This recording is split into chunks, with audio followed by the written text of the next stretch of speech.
जय श्री कृष्ण। आज जानकारी लेकर आए हैं नवरात्रि साधना के ऊपर। जैसे कि गुप्त नवरात्रि आ रही है 19 तारीख से, तो नवरात्रि में साधना आपको करना चाहिए और क्यों करना चाहिए वो आज हम आपको समझाना चाहते हैं। देखिए, हमने एक चीज सीखी है जब से अध्यात्म के क्षेत्र में हमने होश संभाला। देखा तो ये सब हमने बचपन से है बचपन से देवधामी और हमारे दादाजी का दरबार लगता था, तो सारी चीजें हम देखते आए हैं कि क्या चीजें होती हैं, कैसे होती है। लेकिन उसके बाद जब हमने होश संभाला तो कई संतों के संपर्क में आए, कई साधकों के संपर्क में आए जो खुद बहुत उच्च कोटि के साधक थे।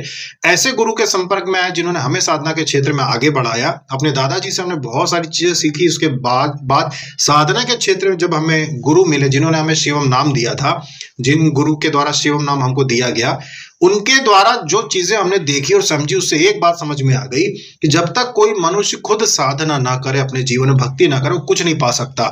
बड़े बड़े संत महात्मा जिनको आप कहते हैं कि भाई ये ब्रह्मर्षि थे, ये तो भगवान के अंश अवतार माने गए। भाई अंश अवतार माने गए हैं, लेकिन उसके बावजूद भी उन्होंने तपस्या की, हजारों हजारों वर्ष की। भगवान के अंश अवतार को क्या आवश्यकता है तपस्या करने की? उनको क्या हो सकता है हमेशा वन में रहने की? उनको क्या जरूरत थी आश्रम बना के और नर्मदा तट पर, गंगा जी के तट पर और पर्वतों पर जाकर तपस्या करने की? क्या आवश्यकता थी उनको? तो अंश अवतार थे। इसीलिए आवश्यकता थी कि मनुष्य जब तक खुद भक्ति नहीं करेगा, जब तक मनुष्य खुद तपस्या तप नहीं करेगा। तप का मतलब होता है कि व्रत उपवास जप, व्रत और उपवास जो होते हैं, ये जो व्यक्ति ना करे, यानी अपने शरीर को ना तपाए, जो जप ना करे, जप में नाम जप, मंत्र जप, सारी चीजें आ जाती है। नियम, व्रत नियम जो व्रत में सिर्फ भोजन वाला व्रत नहीं होता, ये भी जो दिनचर्या होती है आपकी, ये भी व्रत में होती है। जैसे कि कोई व्यक्ति पवित्रता से रहना, भगवान को भोग लगाना, जो अष्टयाम सेवा पद्धति हम बार बार कहते हैं करने के लिए, तो ये सारी चीजें भी व्रत उपवास और नियम, सारे जप नियम आ जाते हैं। तो जो व्यक्ति इन सभी चीजों का पालन नहीं करता, वो इस संसार में भाग्य अनुसार ही पड़ा रहता है, उसको भाग्य से ज्यादा नहीं मिल पाता। तो बड़े बड़े संत ऋषि ब्रह्मर्षि भी साधना तपस्या करके ही उन्होंने वो नाम पाया। नहीं तो भले वो अंश क्या भगवान के अंश अवतार थे, लेकिन उनको ना नाम मिलता, ना ख्याति मिलती, और ना वो जिस उद्देश्य से आए थे वो उद्देश्य पूरा हो पाता। तो अगर आपको लगता है कि आपके जिस भी कार्य क्षेत्र में आप काम करते हो आगे नहीं बढ़ पा रहे हो, अगर आपको लगता है कि आपके कार्य क्षेत्र में बहुत सारी बाधाएं हैं और आपका जीवन रुका हुआ है, ऐसी अवस्था में आपको साधना करना ही पड़ेगा।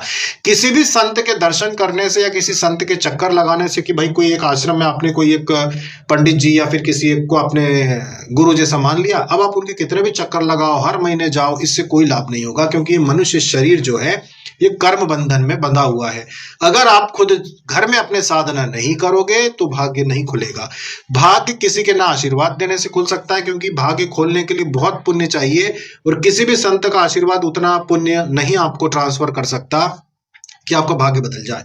भाग्य तभी बदलेगा जब आप खुद साधना करोगे। नवरात्रि साधना भी ऐसा ही समय होता है जिसको करने के बाद आपको अगली नवरात्रि तक अपने जीवन में उन्नति देखने को मिलती है।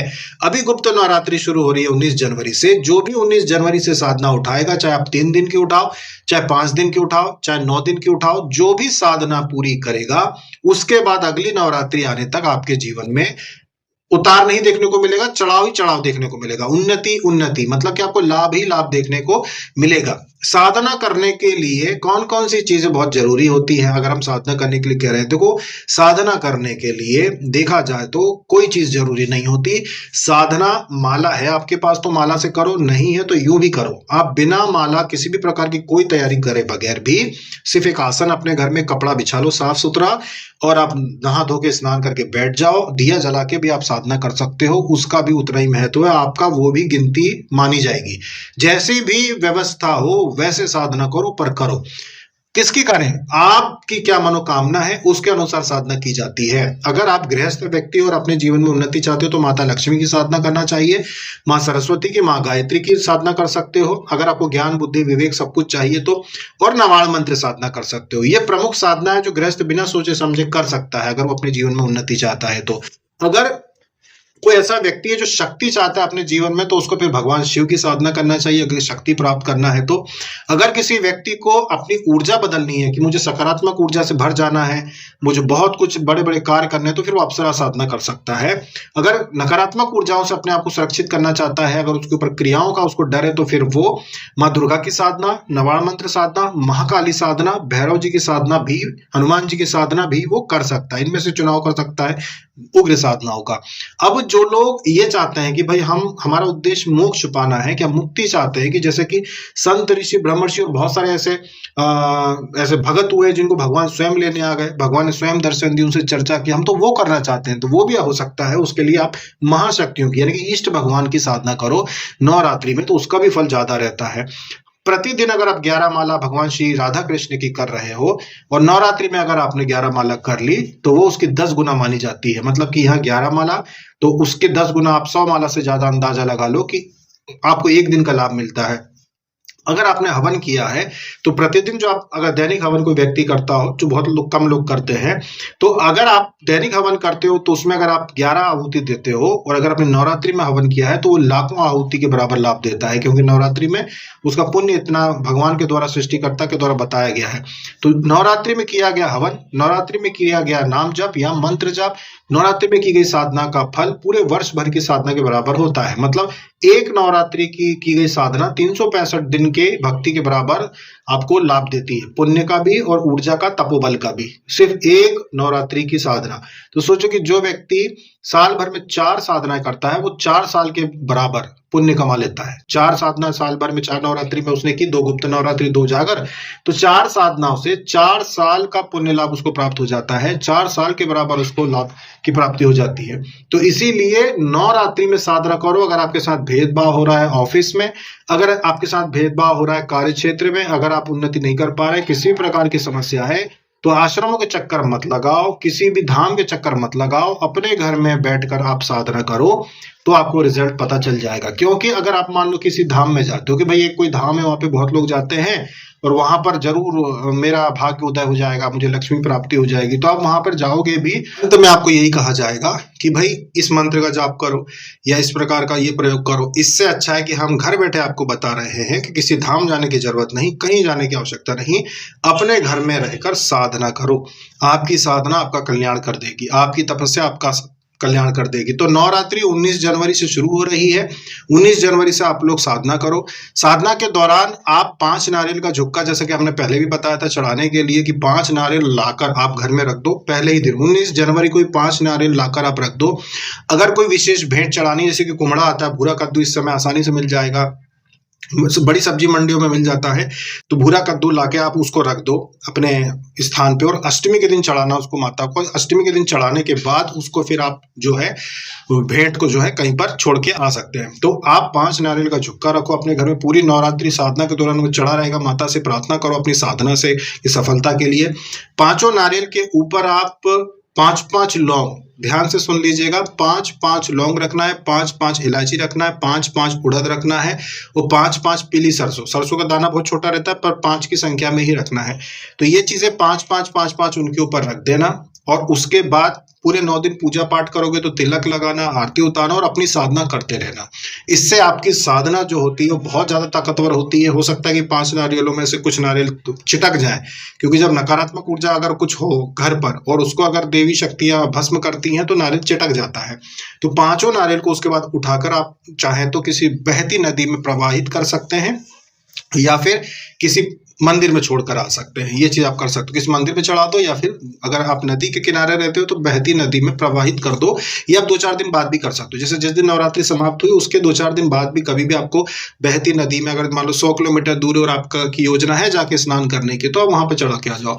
कुम्हड़ा भी है तो उसको भी आप नदी में विसर्जित कर सकते हो या फिर अपने घर से निकाल कर, जब आप चढ़ा देते हो, निकाल कर किसी भी ऐसे स्थान पर छोड़ सकते हो जहाँ पे जो जंगली जानवर होते हैं, जैसे गौ माता है या कुछ है, तो उसको फोड़ दो वहां ले आके, तो वो उसको खा लेंगे। इससे क्या होता है, इससे नकारात्मक ऊर्जा जो घर की होती है वो दूर होती है। साथ में जो मनोकामना आपकी होती है, जिस मनोकामना से आपने उसको घर में रखा था, वो पूरी होती है। वो पूरी होती है, उसमें किसी प्रकार की कोई बाधा है, कोई बीच में टांग अड़ा रहा है, किसी प्रकार की कोई बाधा उत्पन्न कर रहा है, तो वो चीज रुक जाती है, वो चीज हट जाती है आपके रास्ते से और आपका काम बन जाता है। जो भी बड़ा काम अगर रुका हुआ है तो वो पूरा हो जाता है, वो उसका लाभ मिलता है। साथ में एक नागफनी कील का प्रयोग होता है। नागफनी कील आप पूरी नवरात्रि में अपने घर में रख सकते हैं। जैसे 5 नारियल रखे हैं तो पांचों नारियल पर एक एक नागफनी कील रखना है। नागफनी कील में से नाग देवता का फन बना होता है, तो पांचों नारियल पे एक एक नागफनी कील रखना है। उनके ऊपर भी आपको, जैसे आपने अन्य सामग्री रखी है, उनके ऊपर भी आपको तिलक लगाना है, प्रतिदिन पूजन करना है। और जब नवरात्रि पूरी हो जाती है उसके बाद, या तो अष्टमी के दिन ही, नवरात्रि से एक दिन खत्म, नवमी के पहले अष्टमी के दिन ही आप उन पांचों खीलों को अपने घर में अंदर से या ऊपर छत पे जाके चारों कोनों में एक एक खील अंदर से ठोक देंगे। वो पांचवी खील घर के मुख्य द्वार पे अंदर की तरफ से आप ठोक देंगे। अंदर की तरफ से ठोक देंगे आप भैरव जी का नाम लेके, घर के कुलदेवी कुल देवता का नाम लेकर, कि भाई क्योंकि आपकी ऑलरेडी 8 दिन की पूजा पाठ हो चुकी, साधना हो चुकी, तो नकारात्मक ऊर्जा तो घर में उपस्थित रहेगी नहीं, क्योंकि आपने हवन भी किया है, पूजा भी हो गई है। अब आप इन कीलों को, पांचों कीलों को घर में ठोक देंगे, प्रार्थना करेंगे बंधन लगाने के लिए घर की कुलदेवी कुल देवता को, भैरव जी को, तो इससे घर पे बंधन लग जाते हैं। वो कीले जब तक वहां पे रहेंगी तब तक कोई भी नकारात्मक ऊर्जा या कोई, जैसे कोई तंत्र क्रिया भी कर रहा होगा तो उसका प्रभाव नहीं होता जब तक कि वो घर पे लगी रहती है। तो इस प्रकार से ये चीज आप कर लें। और ये कीलों को हटाना नहीं है कभी भी कि भाई अगली नवरात्रि में कीलें बदल दे, क्या नहीं, एक बार जो कीलें ठोक दी तो वो ठोक दी। तो इस वीडियो को अच्छे से दोबारा देख लेना कि हमने क्या क्या बोला है। वो सारी चीजें नारियल पे चढ़ाकर, और अष्टमी के दिन आपको कीलें ठोकना है। नारियल को तो नवरात्रि के बाद उठाना है, पर कील जो है आपकी वो अष्टमी के दिन ही ठोक दो आप। और अगर नहीं ठोक पाए, भूल गए, होता है कई बार, तो नवमी को ठोक दो या 10वीं को ठोक दो, इसमें कोई भी दिक्कत नहीं है, किसी भी दिन ठोक दो आप। पर जितना जल्दी ठोको उतना अच्छा। ऐसा ना हो कि पूजा पाठ करी उसके बाद कोई नकारात्मक ऊर्जा घर में आ गई, उसके बाद आपने ठोकी। इसीलिए 9वीं 10वीं तक ठोक दो उनको, उसमें कोई समस्या नहीं है। 9 दिन की साधना से वो जागृत हुई है। 9 दिन तक आप प्रतिदिन प्रार्थना करो कि हे भैरव महाराज, हे करके कुलदेवी कुल देवता, ये जो नागफनी कील है इनको इतना सिद्ध कर दो, इतना ताकतवर बना दो कि जब मैं इनको घर पे ठोकूंगा तो ऐसे बंधन लगे कि कोई नकारात्मक ऊर्जा अंदर प्रवेश न कर पाए। और इन 9 दिनों में सारी नकारात्मक ऊर्जा को घर से बाहर कर दो, जिससे कि जब मैं कील ठोकूंगा तो घर में कोई नकारात्मक ऊर्जा ना बाकी रहे। पूरे 9 दिन तक, पहले दिन से, गुप्त नवरात्रि में पहले दिन से गंगा जल गौमूत्र मिला के पूरे घर में छिड़काव हर दिन करना है। हर दिन आप ये काम करो। पहले ही दिन नींबू मिर्ची, नवरात्रि के पहले ही दिन नींबू मिर्ची सुबह 10 बजे से पहले आप घर के मुख्य द्वार पे टांग दो। ये चीज कर दो आप। बंधन वार लगा दो, पान के पत्ते हों तो पान के पत्ते का बंधन वार लगा दो, स्वास्तिक बना दो, माता के चिन्ह बना दो, ये सारी चीजें आप कर दो। तो इन सारी चीजों से नकारात्मक ऊर्जा भस्म होती है और सकारात्मक ऊर्जा, मतलब देवी प्रसन्न होती है। जब आप उनको निमंत्रण देते हो कि हमारे घर में आइए, द्वार सजता है, नई बंधन वार लगती है आम के पत्ते की, या फूलों की माला आप लगा सकते हो आम के पत्तों के साथ। तो इस प्रकार से जब आप स्वागत करने के लिए नवरात्रि का घर को तैयार करते हो, सजाते हो, और फिर आप घर में साधना करते हो, तो माता प्रसन्न होती है। अब अखंड ज्योत अगर कोई नवरात्रि में जलाना चाहता है तो जला सकता है, इसमें कोई मनाही नहीं है। अखंड ज्योत जलाना चाहो तो अखंड ज्योत जला लो। जवारे नहीं लगाना है इस गुप्त नवरात्रि में, जवारे नहीं लगाना है। अखंड ज्योत तो माता आप जला लो, इतना काफी है अगर जलाना चाहते हैं तो। साथ में आप माता को श्रृंगार का सामान लाके चढ़ाइए। श्रृंगार का सामान नया पैकेट लाके माता को चढ़ाइए। बाद में मंदिर में जाकर उसको दान दे के आना है। श्रृंगार की सामग्री जो ऐसी लाना कि ब्राह्मण को आप दें तो वो घर में उपयोग कर सके, तो लेके आना है। वो मंदिर में ले जाकर आपको चढ़ा देना है। इस नवरात्रि में भी, गुप्त नवरात्रि में भी कन्या भोजन आप करवा सकते हैं अपने घरों में। कन्याओं को बुला के विधिवत आप कन्या भोजन कराइए, जैसे आप चैत्र नवरात्रि, शारदीय नवरात्रि में करते हैं, बिल्कुल वैसा ही होगा। तो आप कन्या भोजन भी करवा सकते हैं। इसमें ब्राह्मण को बुला के पूजा करवाने की कोई आवश्यकता नहीं है। आप स्वयं ही घर में पूजा करोगे। जैसी टूटी फूटी बनती है आप खुद अपने घर में पूजा पाठ करेंगे तो आपके लिए अच्छा होगा। ये हम इसलिए बता रहे हैं क्योंकि जो ब्राह्मण आते हैं, जिनको आप अच्छे से जानते हो, जो पहले से आते रहे हो, तो ठीक है। नहीं तो आजकल वो भी बहुत जानकार होते हैं, कुछ कुछ ऐसे होते हैं गलत भी होते हैं। तो इसीलिए खुद ही घर में पूजा पाठ करो नवरात्रि की साधना में, तो ज्यादा अच्छा रहेगा। तो इस प्रकार से गुप्त नवरात्रि में अगर आपने अपने घर में साधना की तो किसी के दरबार में जाने की, किसी के वहां जाके माथा टेकने की जरूरत नहीं पड़ेगी। भले कोई कामना ना हो तब भी अगर आप ये चीजें करोगे तो आपको इसके 10 गुना ज्यादा लाभ अपने जीवन में खुद ब खुद उन्नति देखने को मिलेगी, आपको लाभ देखने को मिलेंगे। पहले ही दिन आप अपने 2 बेटे हैं आपके, एक बेटा एक बेटी है, तो पहले ही दिन आप अपने घर में जो ये जनेऊ होता है ना, जनेऊ का धागा लें, उसमें 5 गठान बांध लें, वो घर में रख दें। वो जो नारियल रखे उनके सामने रख दें और रोज उनका भी पूजन करें कि माता अष्टमी के दिन में ये धागे जो है अपने दोनों बच्चों के गले में बांधूंगी। जब तक ये बंधे रहेंगे आप उनकी सुरक्षा करना, उनके शरीर का बंधन करना, किसी प्रकार की नकारात्मक ऊर्जा, नजर दोष उनके ऊपर असर ना करें। और अष्टमी के दिन जब आप नारियल फोड़ोगे अलग से, 5 नारियल के अलावा एक अलग से अष्टमी के दिन नारियल फोड़ोगे, उसके लिए अलग से वीडियो बना देंगे। तो फिर फोड़ोगे, प्रसाद चढ़ाओगे, उसके बाद वो धागे आप अपने दोनों बच्चों को बांध दें। तो जब तक वो धागे बंधे रहेंगे पूरे वर्ष भर, साल भर तक वो बंधे रहेंगे, तब तक वो आपके बच्चों की सुरक्षा करते रहेंगे। और आप चाहे तो जब अगली नवरात्रि आती है, जैसे शारदीय नवरात्रि आएगी या चैत्र नवरात्रि आती है, तब आप उसको बदल भी सकते हैं, कोई दिक्कत नहीं है। चलिए ठीक है, ये थी जानकारी गुप्त नवरात्रि की, बस थोड़ी बहुत तैयारी के ऊपर कि किस किस प्रकार से आपको साधना करना है जिससे आपको लाभ देखने को मिले। मिलते हैं अगले वीडियो में। जय श्री कृष्णा, जय माता दी।